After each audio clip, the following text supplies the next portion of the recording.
All right, what's up? Welcome in GC Live. I am Wes Mitchell, filling in today for Chris Clark. We've got Kevin Miller. Kevin, a new contributor to us over on Gamecock Central. Want to welcome Kevin into GC Live for the first time, making his debut today. I guess Chris Clark just didn't want to hang out with us today, which is fine. Kevin's going to fill in great for him. And Kevin, you've been writing with us over at Gamecock Central now. I guess it's been, a few weeks now? How long have you been on board? Time just flies once the season starts. So, yeah, I think the first official day was the first, I guess, about 2 weeks. Yeah. Okay. Good, though.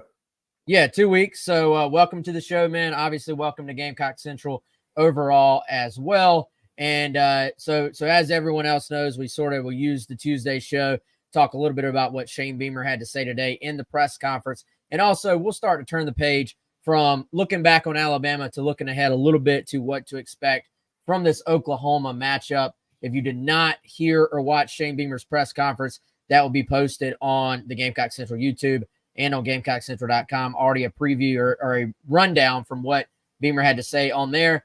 And as always, this show presented by our good friend Clint Hammond of CMG Home Loans, ClintHammond.com, 803-422-6797. NMLS number 71597. As we always tell you, if you're in the market to buy a home, maybe you want to take the step from renting to home ownership, Clint's your guy. Again, hit him up, 803-422-6797. Kevin, Chris and I, we already gave sort of our broad thoughts. We went into a lot on the game from this past weekend on Monday. There was a lot to dive into. Probably one of the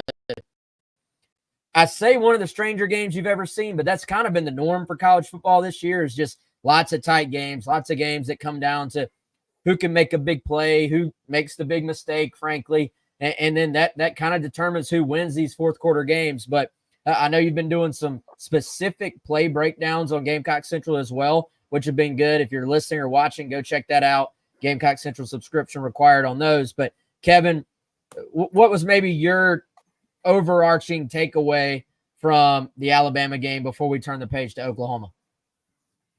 Yeah, I think it's going to be the classic Gamecock anthem, right? It's going to be the almost, but not quite. And it's one of those situations where South Carolina had some moments where they played really well, and they had some moments where they wish they could have a few plays back, whether you're talking about a couple of turnovers or even a couple of penalties, although penalties weren't quite as big of a theme this week, thankfully. But it's one of those all too familiar feelings, I think, for South Carolina fans and those associated with the program, but close, but not quite there. Yeah, the penalties really, like you said, they weren't near as big of a factor this week. Now the hold on, the hold on that run play, the drive before the missed field goal, that proved to be a big call. I went back and looked at it. I do think that was the right call. I think it is. It's frustrating if you're a Gamecock fan when you watch through this and you're like, okay, we're getting called for this, but then, hey, they didn't call that on your opponent. And I think just that holding call right after Alabama has a drive where you can clearly see Dylan, I think it was Dylan Stewart, just get grabbed like right across and turned as he's trying to rush the passer on a big conversion. They pretty much held those guys in check offensively, and Milroe buys some time, finds an open man kind of in between the zone windows there, and you're going, man, how do you not see that hold? So I think, but for the most part, like you say, you look at some of just the raw numbers against Ole Miss, some of the raw penalties against or in the LSU game called against South Carolina, it was a little better. I thought the roughing punter call was going to prove to be bigger than it was. Defense held, though. Defense hung in there on that. Thought that might be big. But this one, I mean, the obvious is it kind of came down to a different kind of mistakes and the turnovers, which is pretty obvious. But I did think, I know you said you were reading through the updates. I thought, once again, Lulu, who I think works for Greenville News, she always has some great questions. And she asked Beamer kind of very specifically, like, hey, how do you coach the sort of, I don't want to say narrative, but how do you respond to the fact that there's a lot of positives to take away from the game, in that you went out, you competed, you played much better than the week before, but also not really coaching that's okay. You still have to, you're still there to win games. And it doesn't really do any good to say that there are no moral victories in the SEC. Like, you have to win these games. And I thought, I've kind of just, Kevin said, look, two things can be true at once. Like, South Carolina fans can be proud of the way the team played. I don't think there were many fans leaving Williams-Brice 2 weekends ago just going, man, I was proud of how they played. Like, it was very different. But you can be proud of how they played while also acknowledging, like, hey, there were opportunities to win this game, and the plays that would have let you win the game, just there weren't enough of them made. Yeah, I mean, when you contrast the 2 weekends, I mean, they really couldn't be much different. There were a lot of opportunities left on the table against Alabama, sure, but it was still a very winnable game that came down to the very end. You could have even potentially won at the very end, whereas Ole Miss, you dropped every opportunity seemingly, if you're the Gamecocks. And I know Beamer addressed it, and you mentioned it with the question from Lulu at the Greenville News. He said we don't do moral victories, and I think that's something that he's been preaching prior to now, because I believe it was Mazio Bennett in post game said that we got to stop feeling the way we're feeling right now, and he was referencing the fact that they're feeling like, man, we let that one slip away, and it came in an effort that overall they played pretty well in most areas, outplayed Alabama in a lot of areas, but it wasn't quite enough. And the players seem to be taking heart to that message of moral victories aren't it. We've got to take the next step by not missing out on whatever opportunity, not missing this block, not committing this penalty, not turning the ball over here, whatever it is in that particular game. And it seems like that is a message that's resonating, because even before Beamer spoke on it today, his players were talking about it in the post game. Yeah, I think that's a good point, Kevin. You can always kind of see, or if you start to see a theme maybe emerge in what players are saying, if multiple guys are saying the same things or similar things, it feels like, okay, that was probably some messaging from the coaching staff. I think the theme or the idea of kicking the door down, like not just sort of knocking on the door, I think is one that's maybe emerging a little bit as well. And I think in all these things, you can look at the very specific, or you can look at kind of the big picture and just your mindset. And when you look at the turnovers, this is something Beamer even talked about a little bit. How do you fix the turnovers? I think first of all, you have to acknowledge that all the turnovers are not created equal. And no turnovers are good, right? Like, nobody seeks to turn the football over, but it's going to happen in the course of a game at some point, and at least over a period of time. Like, you will go through games where maybe you go turnover free, but at some point, ball's going to get knocked loose, ball's going to get batted. It's just going to happen. And a point for this week that I'm sure we'll get to as the week progresses: Oklahoma very good at creating takeaways on their defense. So number 7 in the country, I think they said, in terms of takeaways. So add that with the issues on Carolina's side, huge, I think, early key to watch for this game. But Kevin, I think just listening and watching Beamer's body language, plus just if you kind of acknowledge, hey, not all turnovers are created equal, I think the 2 fumbles on the exchanges, so you go back to the Akron game, you go to the Ole Miss game when they inserted Robbie Ashford into the game, right, and you have like kind of, it looks like a zone read where you have that exchange where you're kind of have that mesh point, ball gets kicked, ball falls out, Ole Miss recovers, ends up being a huge play for the early momentum of that game. Then same deal, different quarterback in this situation, same running back, mesh point, unforced errors there for South Carolina, one being at the beginning of a game, the other being towards the end of a game, that I think those are the ones that probably just keep you up at night if you're a coach, if you're a coaching staff, because it's like, all right, is this a mindset thing? Is this we have to protect the football better? Is this a technique is there something in that technique on that zone read mesh where you're saying they didn't properly handle the football? Like there are all these different things I think that can result in mistakes and fumbles, and it's up to the staff, I think, to try to decide which things to focus on the most. But the unforced ones, the ones where you're not hit, it's a simple, I mean, those guys have been running zone read, I'm sure, since they started playing football now. Like, it's not a new play. And that one's just got to really, really hurt, I think. Yeah, there's no doubt about that. And the reality of this week is, and forgive me if I'm trying to turn the page too quickly, but the reality for this week is that South Carolina has a much more winnable opportunity in front of them right now than many thought during the offseason. This Oklahoma team is not bad by any means. They're a solid football team, but they are not quite as good as some had expectations for them to be this offseason. You know, they've switched quarterbacks, so they're in a situation where they've got a quarterback who's going into, I believe, his third start. Is that right? And Hawkins going into his third start. And right. Oklahoma, like South Carolina, turns the ball over, but forces turnovers. So as cliche as it seems, whichever team doesn't give the ball away, doesn't have these unforced errors, whether you're talking about a fumble on an exchange, you're talking about just a poor decision on a throw that turns into an interception, even block kicks, things like that flip games. Those are probably the types of things that create separation in a game like this. And this is where, if you're a Gamecock fan and you're trying to think optimistically, you're like, well, I've seen the edge duo of Kyle Kennard and Dylan Stewart wreak havoc against opposing quarterbacks. And you look at what O'Donnell Fortune did this past weekend, baiting a potential Heisman Trophy finalist into a throw in the end zone and picks him off. You look at your team's ability and you see, we can make this happen.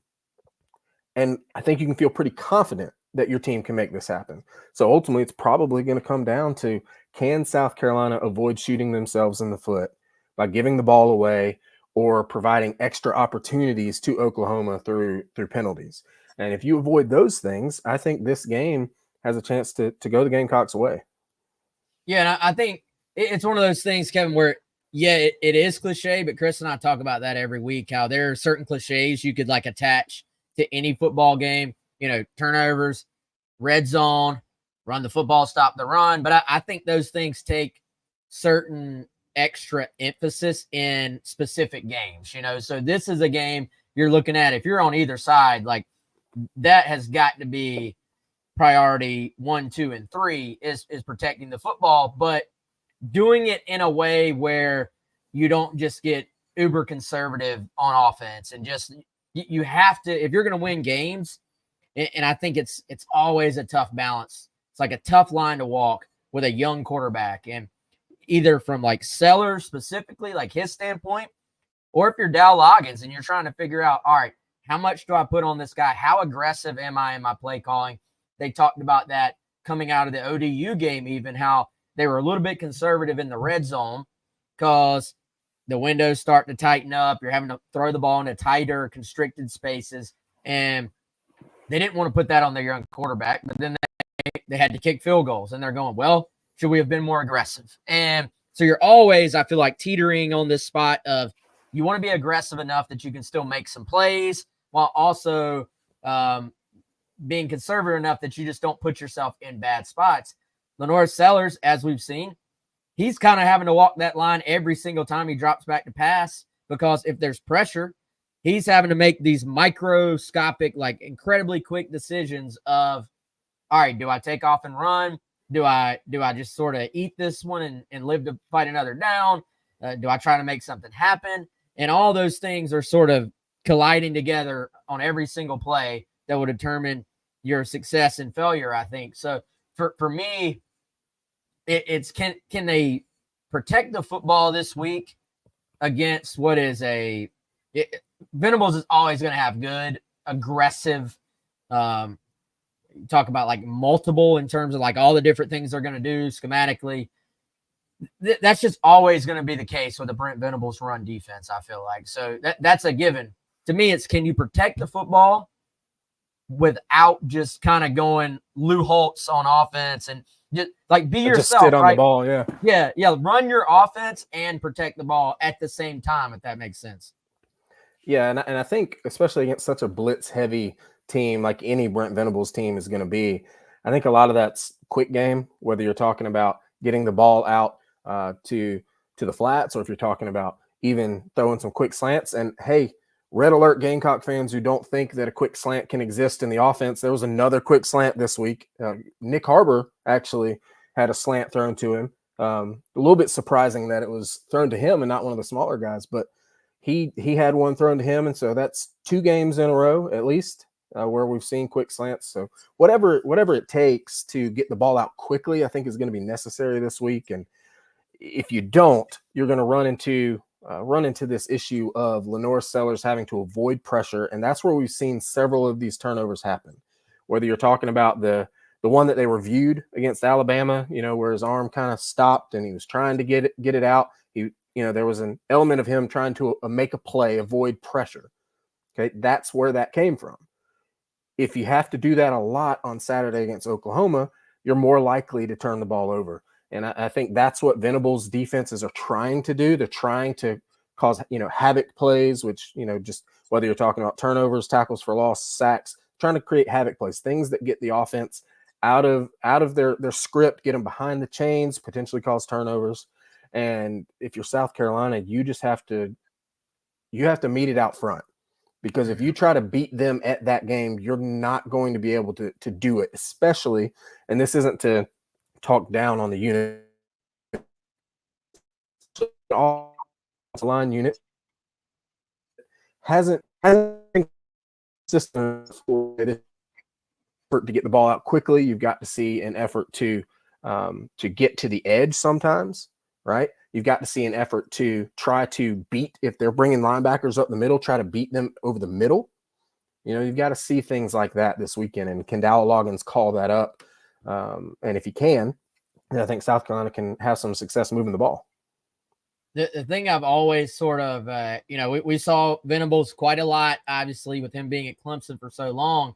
And I always kind of thought it was interesting, but I also respected his aggressiveness, like his willingness to be aggressive. And it was kind of interesting if you take like an Ellis Johnson approach, where it's like, all right, I've got a great defensive front. And if I'm Ellis Johnson, I'm going to go, it's a little bit more traditional, I think. If I can get pressure with 4, I'm gonna use that to my advantage and be like, all right, I can put 7 guys in coverage, and I can do all these different things on the back end. If I want to play too high, I can. If I, but I don't have to bring that extra defender as a rusher to the table to feel like I can get some pressure on the quarterback.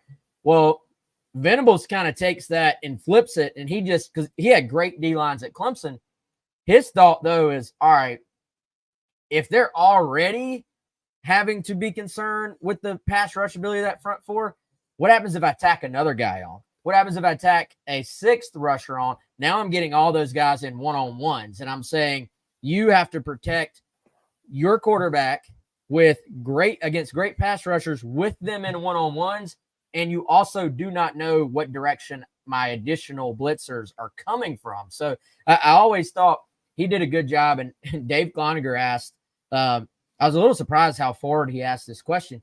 He asked, basically, what do you do about the fact that Venables has a reputation of being really good at stealing signals?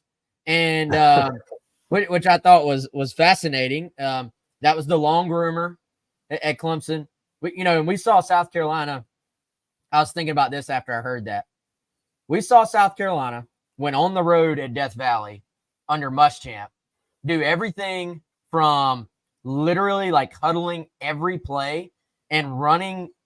I distinctly remember them running the quarterback from the sideline to the huddle, or they took what was the exact opposite approach. And probably the best game plan Brian McClendon had his entire time here was when Jake threw for, what was it, 500 yards or something in Death Valley, and they were catching them with the quick snap, like they were going to the line of scrimmage, looking like they were going to change the play, and then snapping the ball and catching Clemson off guard. So there is a reputation there.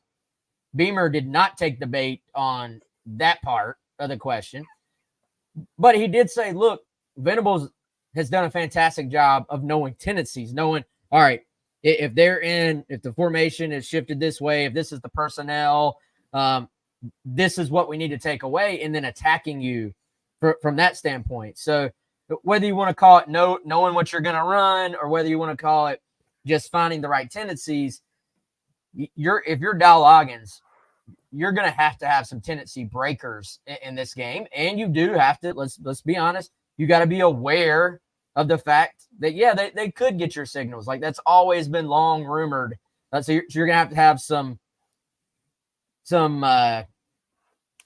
other plans in place is what I'm trying to say. If you do catch on to, dang, it seems like they know what we're running here.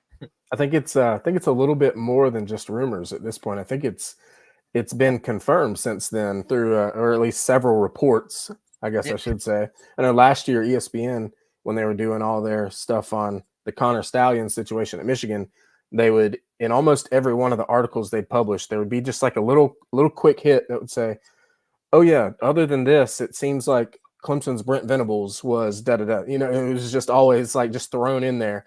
And it was multiple reporters at multiple times. I think there's more than just rumors about that. And whether he's doing it above board or not, who knows? But he's going to figure something out.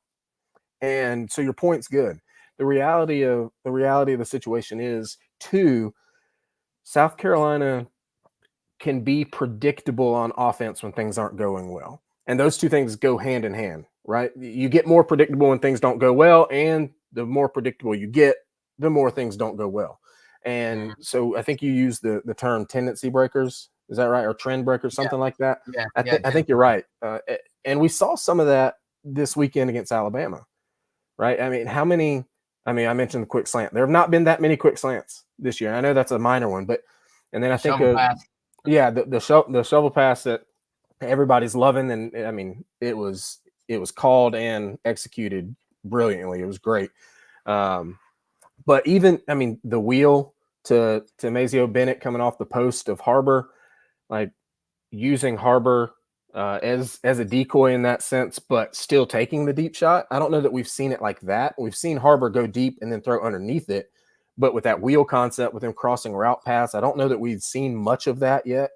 And so I think we're starting to see a few things where Dow Loggins is trying to break some old tendencies, and it seemed to pay off. I mean, South Carolina had almost 400 yards of offense on a day that, after it was done, you're like, man, they could have had more. Yeah. And that tells you that some things were working.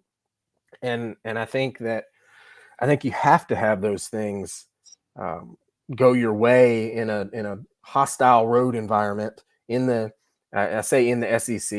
I mean, Oklahoma is now part of the SEC, but a hostile road environment in which you're playing against a guy that has a lot of familiarity with your program, even though it's a new coaching staff and stuff. It's still Brent Venables. Gamecock fans still get weird feelings when they hear his name. They don't like all the things that he did when he was the Clemson defense coordinator, because there were some low points for the Gamecocks, and so there's a lot of familiarity there. And I think of all the A gap blitzes he used to run at Clemson, where he just say, hey, bullware or whoever, just cause problems. And he's got a guy that can do that now at Oklahoma, with Danny Stutzman. I don't know how to pronounce his name actually, but he's a guy that can play all over the field, but also doesn't mind getting up in there and mixing up with the offensive line.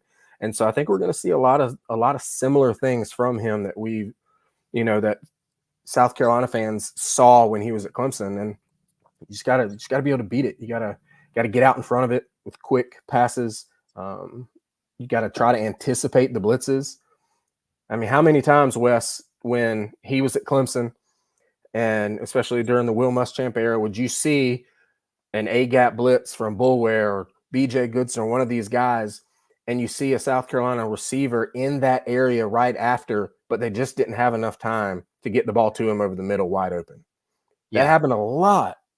So you've got to figure out a way to get that quicker. You've got to figure out a way to maybe pick up that blitz better. Whatever it is, you got to give yourself more time. because if you don't have time against a Venables defense, you will not move the football.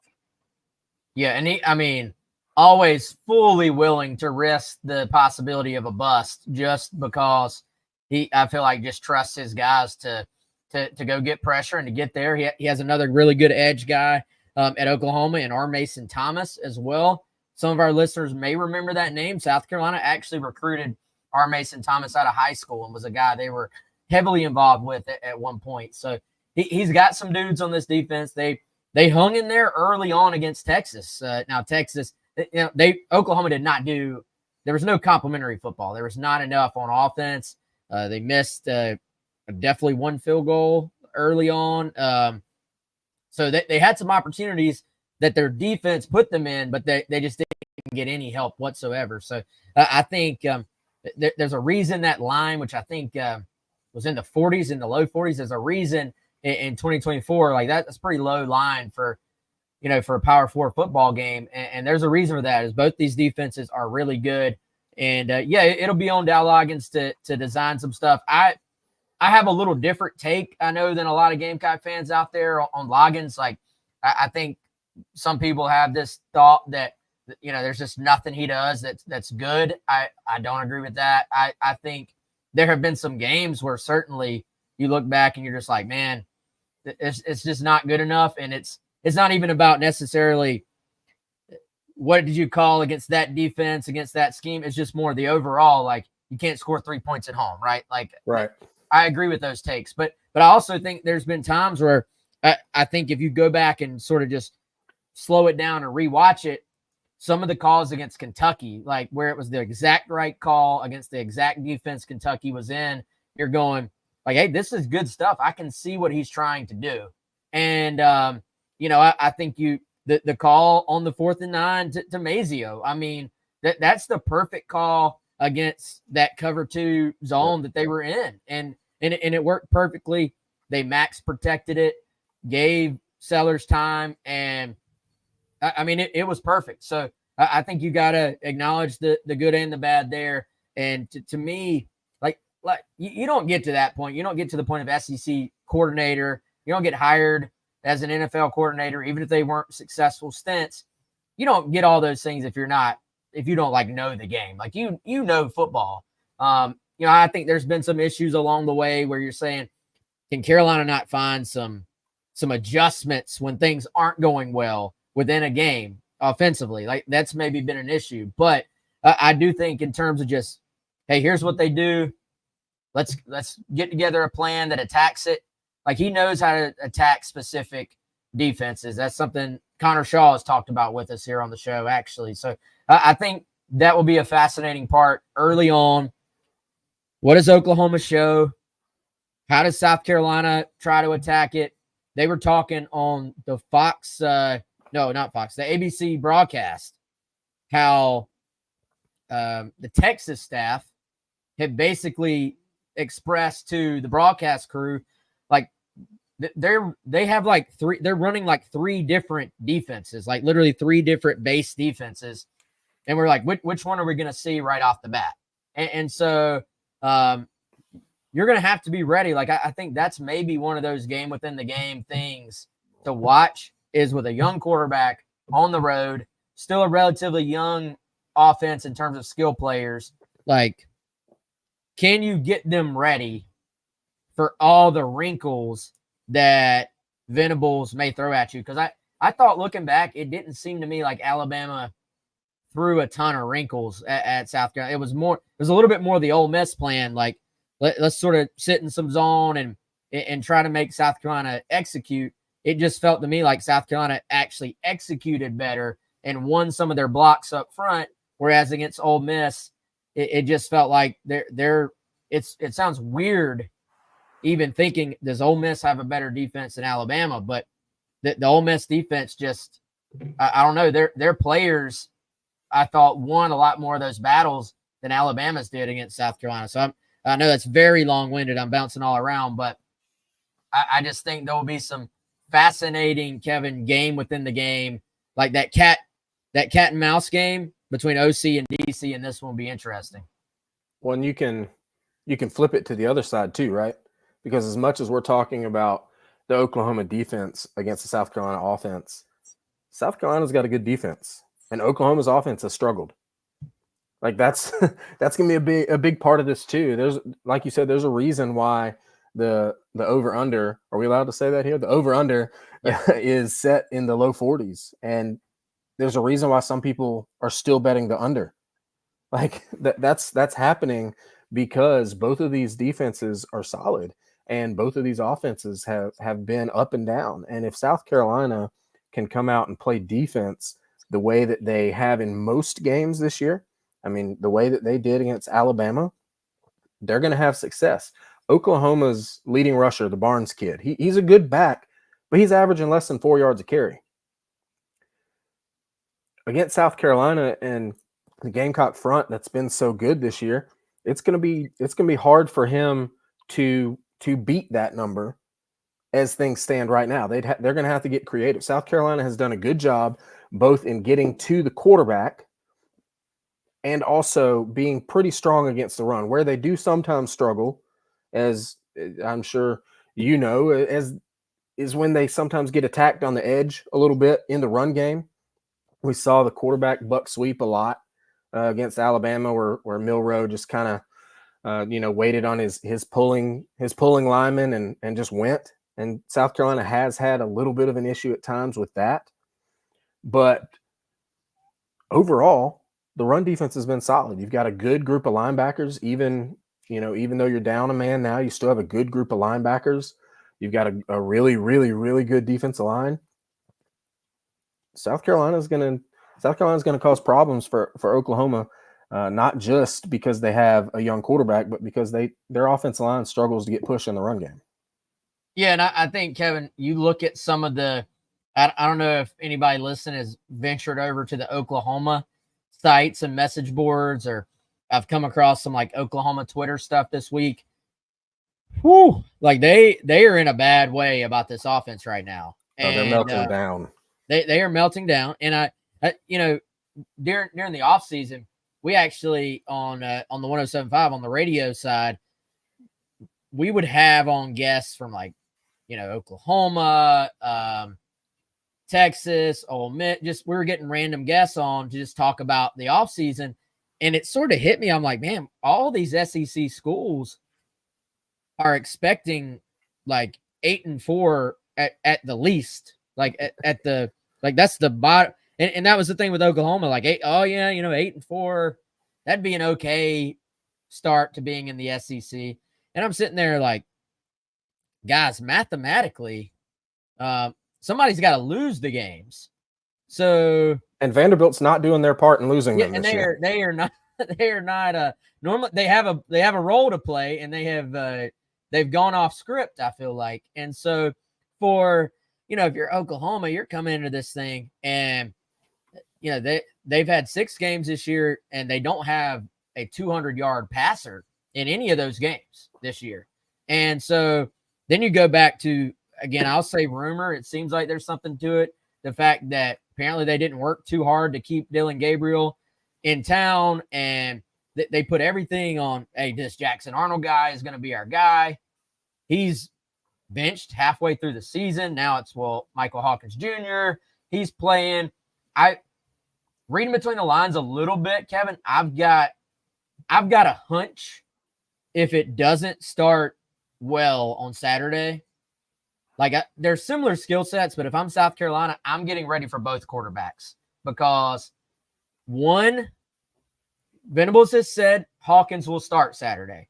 But at some point in one of these press conferences, he mentioned, hey, Jackson Arnold had a great week of practice last week. And so he was specifically asked, could you play 2 quarterbacks? And he, I don't remember the exact quote, but he basically did not deny that possibility. He said, obviously, you'd rather have 1, but we could play 2. So I've got a feeling, depending on how it plays out, if it's more of the same, you may see them try to get both guys in there. It's kind of one of those things right now. If you have 2, you probably don't have 1 because they're trying to get somebody to emerge. But the fans are not standing for this. Like, they are already in the, get this offensive staff out of here mindset, because it's been And you can see why. O-line play, quarterback play, injuries at wide receiver. You can see why, but I think the fans just don't care why right now. They're just like, hey, there's no results. Ironically, the Georgia on 3 guys, George, I think that's who tweeted this. He said in response to that thing about no 200-yard passers, the last time Oklahoma went 6 straight games with no 200-yard passer was 10 years ago, 2014. And they fired the guy who would go on to be Tennessee's current head coach, Josh Heupel, because of that. So there is some, I say that to say, just how bad they've been. 2, watch out for 2 quarterbacks. But 3, the pressure is mounting very quickly in Norman, even though they're 4-2 overall, because those fans are kind of seeing the writing on the wall with what they look like compared to the rest of the SEC. Yeah, and just to echo your point about the message board meltdown, let me tell you something I saw. I saw somebody suggest, obviously this is not an insider, this is a fan, but somebody suggests that, hey, maybe they can get Bob Stoops to call his buddy Steve Spurrier to come call plays. That's where the fan base is at in Norman right now, that they want 79, about to be 80-year-old Steve Spurrier to come do nothing but call plays. They're in a bad place when thinking about their offense. No 200-yard passers, leading rushers averaging 3.5 yards per carry. Both quarterbacks have just been okay at best, right? They're not satisfied. And with the history that Oklahoma has, you get it, right? You get why they're not satisfied with this. But the reality is, if either one of those 2 quarterbacks, and I think you're right, we probably will see both of them unless Hawkins is tearing it up. I think if either one of these quarterbacks takes a step forward, Oklahoma becomes a good team, like almost instantly, because their defense is very good. And even though they haven't had the best production so far from their skill position players, I think that would come if the quarterbacks take that step forward. Yeah, and I think it sounds like, we'll see what happens skill player-wise. Deion Burks, the vibe, just reading the quotes from their presser today, was that he probably won't play Saturday. So that's been an issue for them. It seems like it's been a revolving door on the O-line as well. But the more you look at both these teams, I almost feel like South Carolina should be favored in this game. Now, I think there is a perception element to how Vegas does these things, and the perception is still it's South Carolina versus Oklahoma, and it's in Oklahoma. Right. I think that's a big part of it. But you look at the 2 teams, and I think there are similar issues. Obviously, both sides, both teams are going, man, I feel like both fan bases are going, we're wasting a really, really good defense.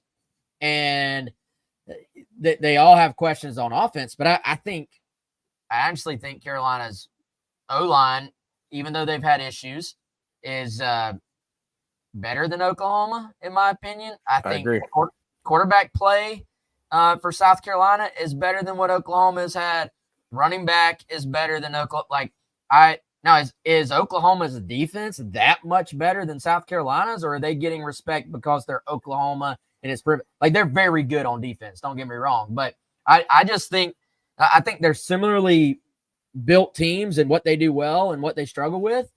But I just think South Carolina, even in the struggle areas, is slightly better, if not a good bit better in some. So there may be garnet glasses there. I don't know. We'll find out Saturday. But I go into this game I think South Carolina is going to win this game. I've already, most weeks I don't really know who I'm going to pick or what I'm going to pick. I'm picking South Carolina.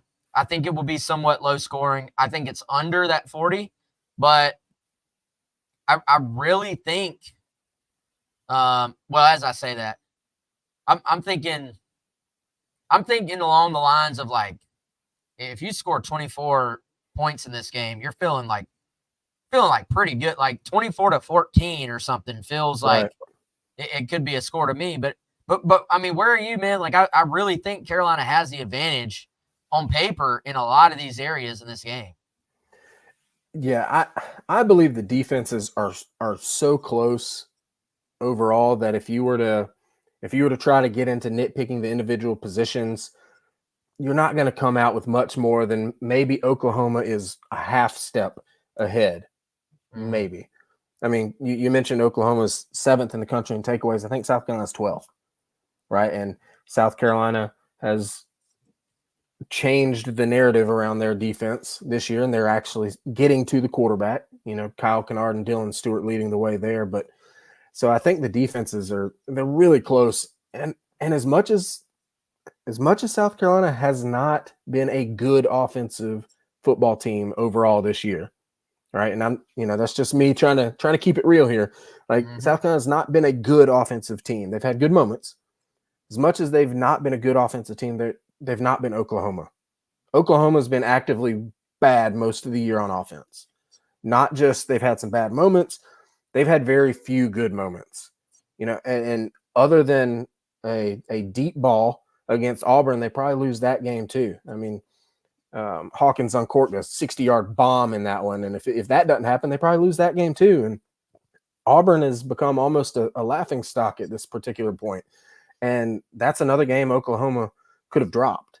This is not a typical Oklahoma team. The betting market might make it look like it is a little bit, but I'm with you, man. I don't know exactly what score I'm going to pick yet, but I'm pretty certain I'm going to pick South Carolina to win this game. I know Oklahoma is trying to hype it up. They're doing their white out, which I guess means that the team's going to wear white too, and South Carolina will bring their home uniforms, I guess. And I think doesn't the away team have to agree to that, or yeah, does the home team get to pick? I think there has to be an agreement, because there was another game recently, like between Colorado and somebody. I think. Yeah, there were several of them then where a team was like, "Hey, we're doing a whiteout or a blackout or whatever it was," and the road team was like, "Actually, we're wearing that."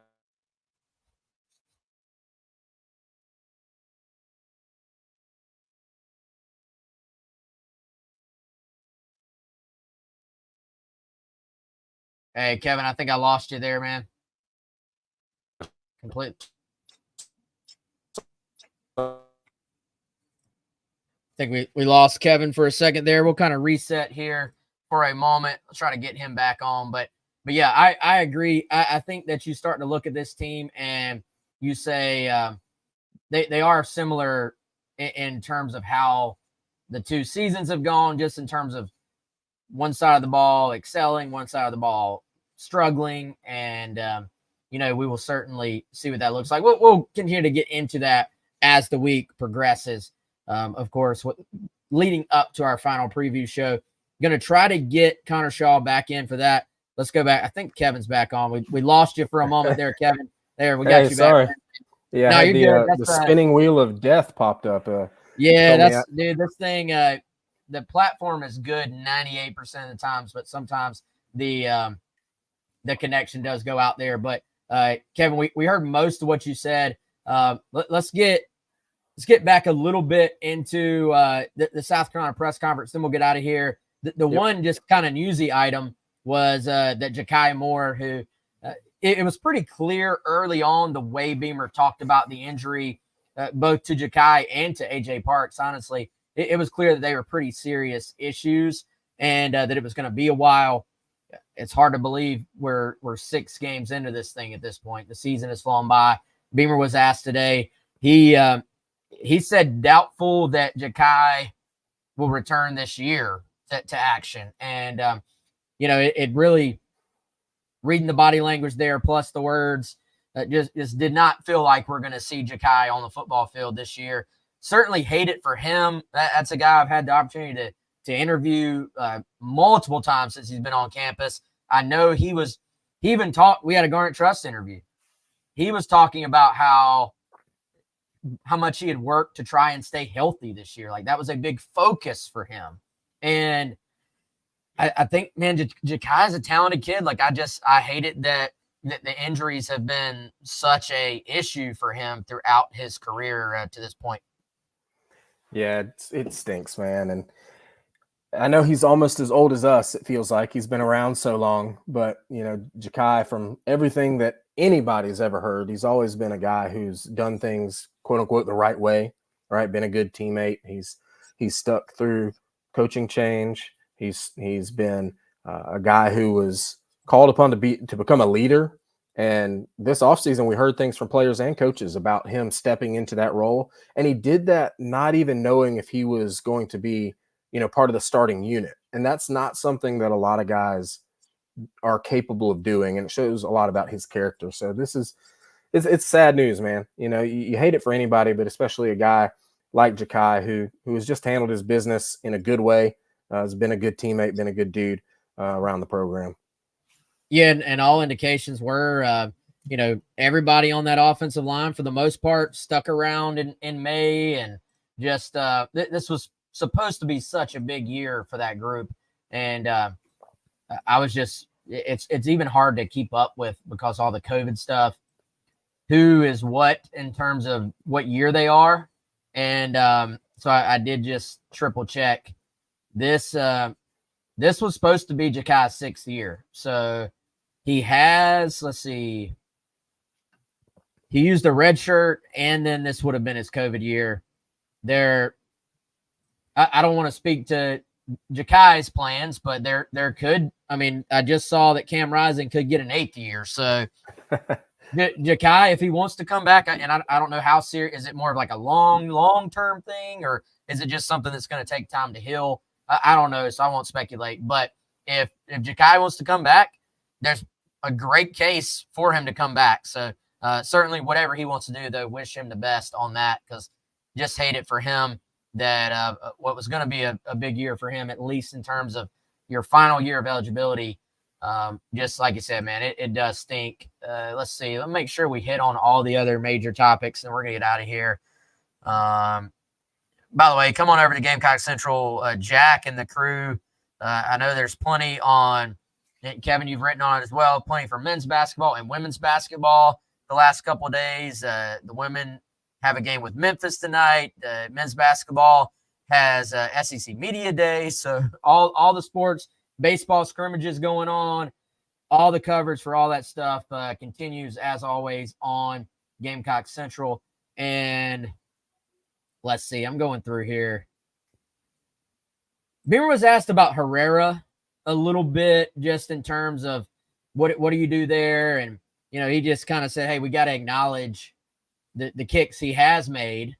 And also talked about you continue to compete at practice every day. So I think that was a little bit interesting. It wasn't just like, hey, he's the guy regardless, period, right. End of story. It's we're going to continue to compete. I do wonder, do you look at somebody in some longer field goal situations? Like I do think we all have been a little spoiled, maybe not a little. We've all been spoiled by this run of just phenomenal kickers that South Carolina is on. And it is almost like we have come to expect 51-yard field goals. Oh, there's a good chance this is going in. And it's just not that easy. And I think, Kevin, once you get to that distance, you're for some guys, a lot of guys, your technique starts to kind of go out the window. It's kind of like if you go try to throw a pass and you can't throw a ball that far, and so you have to put everything you have into it, the accuracy goes out the window. If you're trying to swing too hard on your golf swing, the accuracy and where you can place the ball sort of goes out. So I think there's a line for every kicker, and 51, just from the results, it did feel like that was kind of asking a lot, but you had to do it, like that was kind of your right. only option at that point for Carolina this past week. Yeah. And I think if they do decide to look at a long man, so to speak, some names, or maybe a name to watch would be freshman Mason Love. I know he kind of came in, and they initially were like, well, maybe he'll be a punter more than a kicker, but then he started doing some kicking stuff too. the kid's got a strong leg. I mean, he made a 50-yard game winner back in high school. So he's a name to watch if they do decide to do that. But yeah, we can't as people who are watching these games forget the fact that outside of maybe a season or two, South Carolina's had really good kickers for about 20 years. And so that skews the way we view the position. I mean, the reality of it is there's a whole social media movement out there that's just titled College Kickers. And it's all about the fact that, hey, college kickers are unreliable. They miss a lot. They don't have good technique. It's all these things. And they're things that South Carolina fans have not had to worry about for the better part of 20 years. And I think you got to remember that when talking about Alex Herrera and the Gamecocks kicking game. It's not that he's been bad. It's just it looks a little different than your all-time leading scorers and your all-time leading accuracy number kickers. Well, and that because that's who's come through the program in the last 20 years.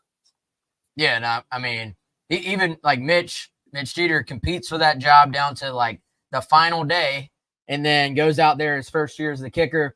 Everybody's going, oh, let's see what this Jeter guy looks like, and he proceeds to just like not miss. So that's like Carolina fans are looking at that Twitter you're talking about and being like, I don't know what this is. It's like I don't get it, but this is what everybody else.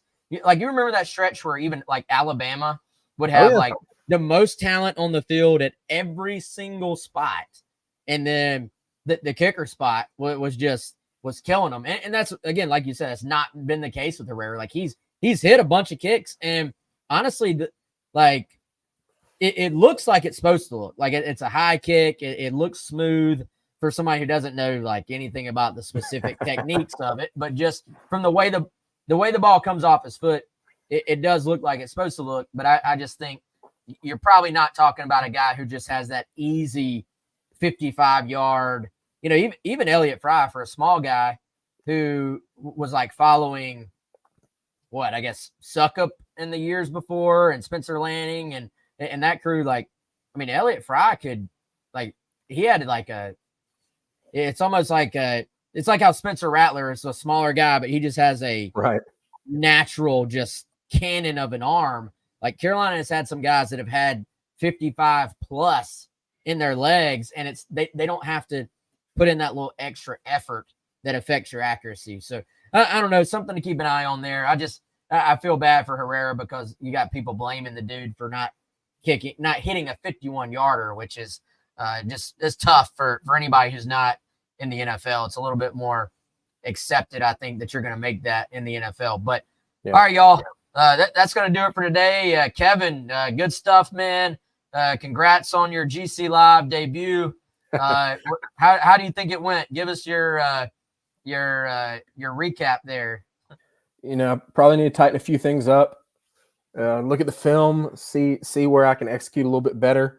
Got to work on my communication technology issues. Apparently, so went out with the internet, but no, it was good. Thanks for having me, man. I look forward to being back on later. Maybe next time Chris wants to play hooky, I can step in and help out. Yeah. Probably will be soon, honestly. I'm just kidding, but Kevin, I appreciate you, man. We'll get Chris back on probably Thursday as well, but dude, we'll definitely do this again. And to everybody listening and watching, appreciate y'all joining us as always here on GC Live. Again, go check out our guy Clint Hammond, our presenting sponsor here on the show from CMG Home Loans. And Jack and Kendall should be back on, I believe, with the show tomorrow on Wednesday. Then we'll have our final preview live from BP Skinner. That'll be the South Carolina versus Oklahoma preview show at 2:00 on Thursday. So for Kevin, I'm Wes. We'll talk to y'all soon.